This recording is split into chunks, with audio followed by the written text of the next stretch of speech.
This has the chance to be the most unhinged, uncontrollable, crazy edition of Village Vice we've ever had. I feel almost a little irresponsible recording this, but we're being safe. We're being safe. I'm Zach Blackerby. He's Brad Law. Brad, do not look at the camera. No, Brad, look at the road. Look at the road. This is a Christmas Eve edition of Village Vice. Brad, you woke up. You probably ran 10 miles because that's what you do. And then you probably saw that Eric Singleton officially signed with Auburn. I don't run 10 miles when I'm on vacation. I did not run 10 miles today, but I did wake up to see the Eric Singleton to Auburn news. And I got to tell you, it was as if I ran 7 to 10 miles. It was as if I had 4 or 5 cups of coffee, because that news is absolutely massive. It'll get you going no matter what has happened the night before, how you feel that morning when you wake up. It's big. It's among the top portal pickups in the country. It was a guy that Auburn targeted early, and they landed him. They continue to be intentional and successful in the portal. Yeah, I mean, obviously the addition of Singleton is huge. And I just remember saying, like, okay, if we let him leave and get to Oxford, like, watch out. And then you had that Ole Miss guy put the crystal ball in for Ole Miss to land Singleton. Bo, move the camera towards. We're looking in the back seat right now, buddy. There we go. There we go. I just think it's awesome that Ole Miss really thought that they were going to land him, and they didn't. That he's here, and that just shows that, like, this, clearly it's more than just money. Like, they're selling a vision. This is an actual recruitment process, and I think that gets lost in a lot of this. No, you're right. Auburn is an attractive place to be for a lot of reasons. These guys are going to get offered money.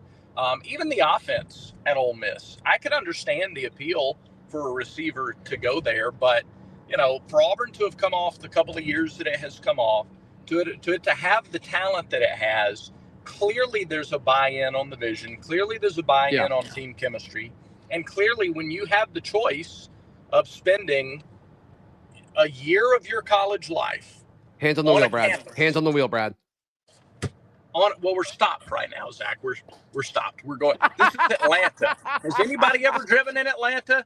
You understand there are times when you could be wildly animated with your hands because nobody's moving. Which, by the way, how is nobody moving? Somebody's got to be moving somewhere. It's the interstate. It's not. There's no red light system here. They're moving. Looks like you're in the wrong lane. Looks like the people beside you are going just fine. I know, you're right. I got to make better decisions in life. So, anyway, no, it's easy to understand when Keandre Lambert-Smith comes off the year he came off, with Cam Coleman on the field, with Jackson Arnold in the offense, with the cohesion now that you have within the staff offensively, or the carryover from the staff. It's easy to believe that this Auburn offense could be very, very good next year. Yeah, I can't imagine how excited Jackson Arnold is. I mean, you look at the major issues that he had at Oklahoma with offensive line questions and a revolving door at pretty much every spot up front, and then just no receivers to be able to throw to. Gosh, what a better situation for him. Now the scheme has to make it happen, which I still have reservations about. But as far as the roster, we can't blame the roster anymore, Brad. No, even if you only look at personnel, it's better everywhere. His running backs are better at Auburn than they were last year at Oklahoma. His receivers are far better than what he had healthy and at his disposal last year at Oklahoma. And the offensive line is much better, provided everybody stays healthy. So, and the concept of the offense, you go, high school, he ran RPO, and now that's the style at Auburn. So, again, easy. I haven't told this to anybody except for my wife. But I think I was behind Jackson Arnold at Chick-fil-A a few days ago. Really? I think so. Okay. Well, what did he get? I don't know. He got a milkshake. He did get a milkshake. Okay. And then I don't know. It was in a bag. The rest of it was in a bag. That's good taste, though. I mean, if you get a milkshake at Chick-fil-A. Yeah, I thought it was him. And then they yelled milkshake for Jackson. And I'm like, no way. This is crazy. This is crazy. So quarterbacks like milkshakes too, which is good. What if that becomes Andy Bertram's touchdown call? Anytime Jackson Arnold scores a rushing touchdown. Play that out for us. Play this out. Okay. All right. He just runs in, bootleg, 2-yard run for a touchdown. Yeah. All right. Rolls out to the right. He's at the 5. He's into the end zone. Milkshakes for Jackson. What do you think? I kind of like it. Wish I could see your reaction right now. Oh my God. Hey, Zach. Hey, buddy. If I said that that Eric Singleton reminded me of Deebo Samuel, what would you think of that comp? I get it. I can't tell though how much of that is traits and how much of that is how he was kind of used at Georgia Tech. Like, I think Deebo Samuel's better. I know you're not saying that he's better than Deebo Samuel, or I don't think. Maybe you are. Right. No, not yet.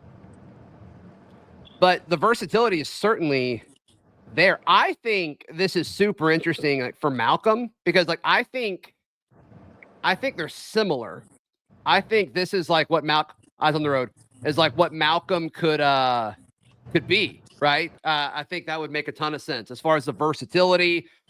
Georgia Tech got him the ball like on end rounds and stuff. Like, I'm curious to see if we would do anything like that, because I kind of assumed if we were going to do stuff like that, it would go to Malcolm. Yeah. Does that all go to Singleton now? I'm not sure. No. And do you use Malcolm differently than you used him a year ago with Singleton? I hope not. Full disclosure, I hope not, because he was really good at that behind the line of scrimmage stuff. No, he was for sure. Some of that though was a little bit of, he's still learning where to be all the time. So let's get him in situationally. Yeah. And I wonder, is he a fuller part of the offense in year 2? Or maybe Eric Singleton is this year what, ideally you'd like Malcolm to be by the time next year rolls around. Sure. I don't know. It's good to have that much versatility, I think, at your disposal, though, when you're putting guys on the field and calling plays. So Eric Singleton played more outside snaps than slot. Yeah. By about double. I don't have it in front of me, but I think it was around 400-ish out wide, 200-ish in the slot. What do you think that ratio, not Horatio, as in Horatio Fields, but what do you think that ratio of snaps is for him this year at Auburn? I think 2-to-1 inside, quite frankly. You think he plays more inside? Yeah, I think Auburn has the outside guys, and Horatio being one of those. I think I wouldn't be shocked if it's an even split or if it's more inside than out. Can you do? Oh my goodness! In this scenario, Jackson Arnold just scrambled for 15 yards for a touchdown. Give me another call, just real quick. Just real quick. It's another scramble around. Mm-hmm. All right. So Arnold drops back. He wants to pass. He's flushed out of the pocket. He's going to run it. He's to the 10. He's at the 5. He's into the end zone. Milkshakes for Jackson.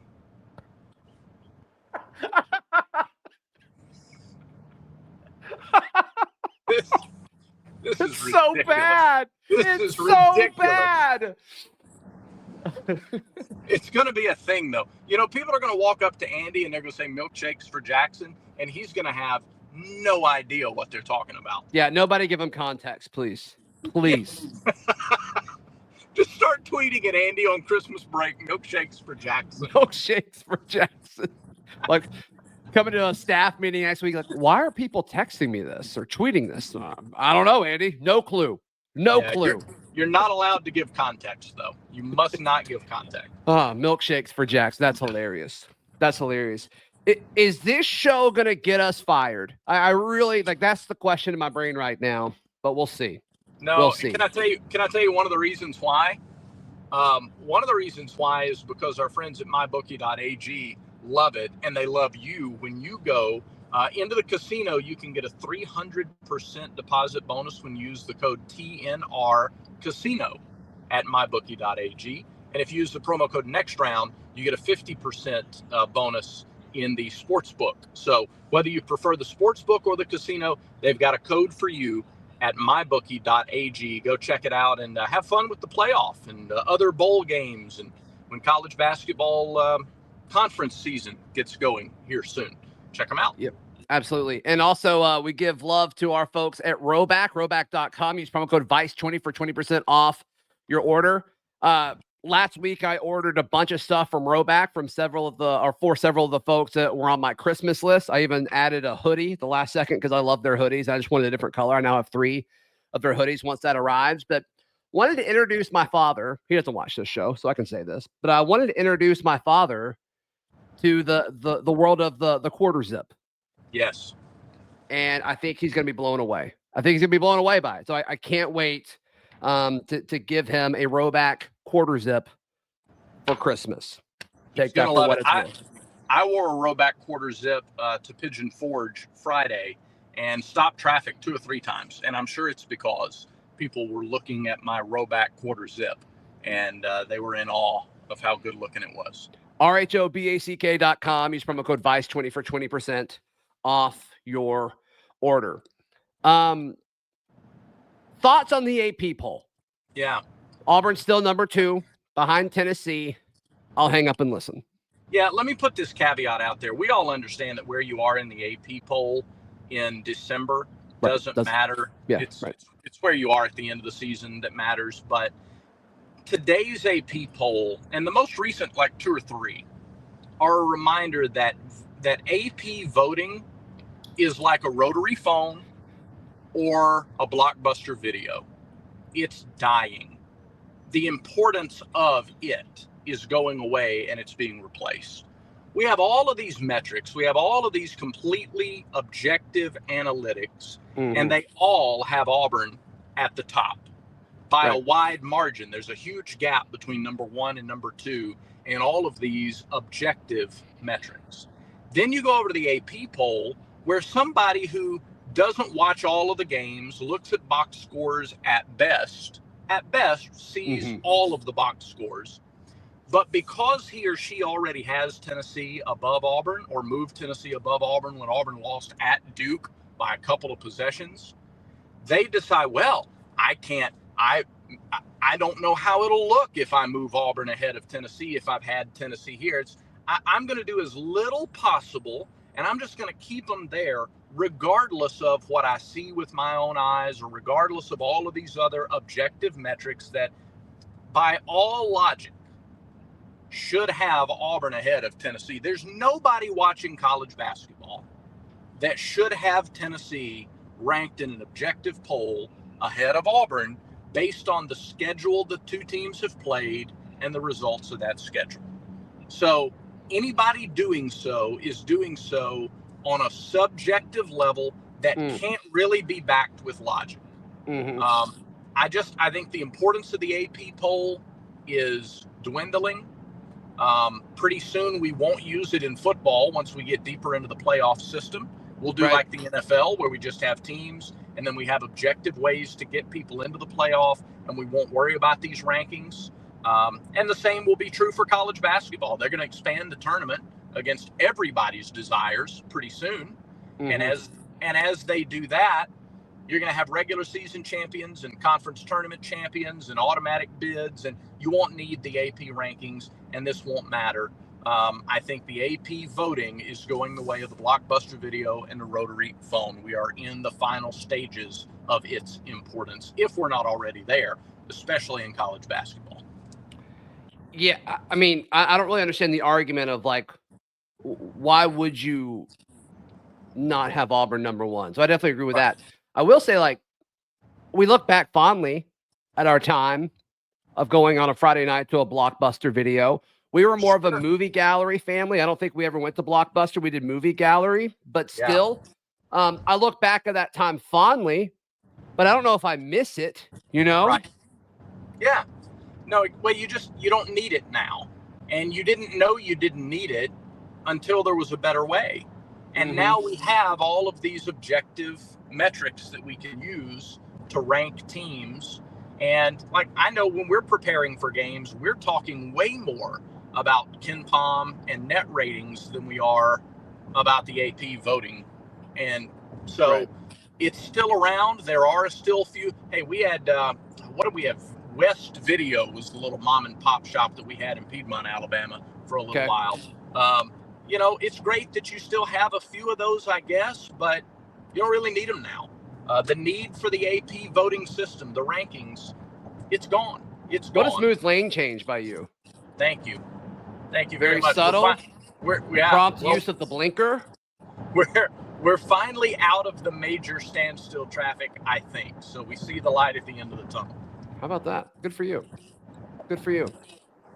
All right. Do we have anything else? I don't think so. Merry Christmas to all, and to all a good night, right? Yeah. Yeah. Merry Christmas. Absolutely. What's your favorite Christmas tradition? This is a little bit, this is pretty traditional, but I love the Christmas Eve church service and Silent Night with all the candles. I mean, yeah, we do that too. Yep. I love it. Our world is so loud that just for a little while, the music goes away and we just there's some a cappella singing and all the lights are out except the candles. I like that. That's probably my number one. What about you? Yeah, that's certainly up there for sure. And then I love ordering Asian food on Christmas Eve. I love it. Sure. I love it so much.